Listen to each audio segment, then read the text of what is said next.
আসসালামু আলাইকুম। হযরত আলী রাদিয়াল্লাহু আনহু 599 খ্রিস্টাব্দের 17 মার্চ হিজরি 24 পূর্বাব্দে 13 রজব মক্কা নগরীর কাবায় জন্মগ্রহণ করেন। তিনি 610 খ্রিস্টাব্দে ইসলাম ধর্ম গ্রহণ করেন। মহানবী হযরত মুহাম্মদ সাল্লাল্লাহু আলাইহি ওয়াসাল্লামের হাতে আল্লাহ তাআলা তার বীরত্বের জন্য তাকে জুলফিকার তরবারি পাঠান। জুলফিকার তরবারি দিয়ে হযরত আলী রাদিয়াল্লাহু আনহু বিভিন্ন যুদ্ধে তার বীরত্ব প্রদর্শন করেছেন।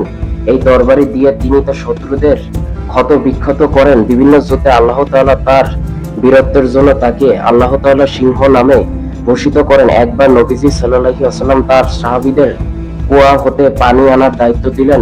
এক সাহাবী যখন কুয়া হতে পানি আনতে গেল, তখন কুয়ার ভিতরে লুকিয়ে থাকা একটি জিন তাকে হত্যা করলো। তখন হযরত আলী রাদিয়াল্লাহু আনহু রাগে ক্ষোভে ক্ষিপ্ত হয়ে গেলেন। তিনি কুয়ার কাছে গিয়ে বললেন যে, তোমরা যদি জিন হয়ে থাকো তো বেরিয়ে আসো। কিন্তু জিনেরা কেউই বের হলো না। এরপর তিনি জিনদের বিরুদ্ধে যুদ্ধ ঘোষণা করলেন। তারপর জিন এসে বলল, পারলে আমাদের হত্যা করো।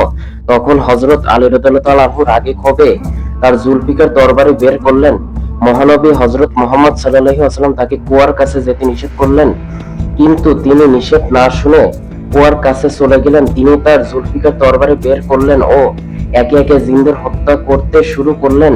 জিনদের হত্যা করতে করতে জিনদের সর্দারের সাথে তার দেখা হয়ে গেল। জিনদের সর্দারের সাথে তার অনেক যুদ্ধ হয়েছিল। অবশেষে জিনদের সর্দারও টিকতে পারল না। হযরত আলী রাদিয়াল্লাহু আনহু জিনদের সর্দারকেও মেরে ফেলল। একে একে 20,000 জিনকে তিনি হত্যা করেন। আর এই বীরত্ব প্রদর্শনের জন্য হযরত আলী রাদিয়াল্লাহু আনহুকে আল্লাহ তাআলা তার সিংহ উপাধি দিয়েছিলেন। তার বীরত্ব দেখে সাহাবীরা অনেক আনন্দ পেয়েছিল। তিনি ইসলামের সেরা বীর যোদ্ধা ছিলেন।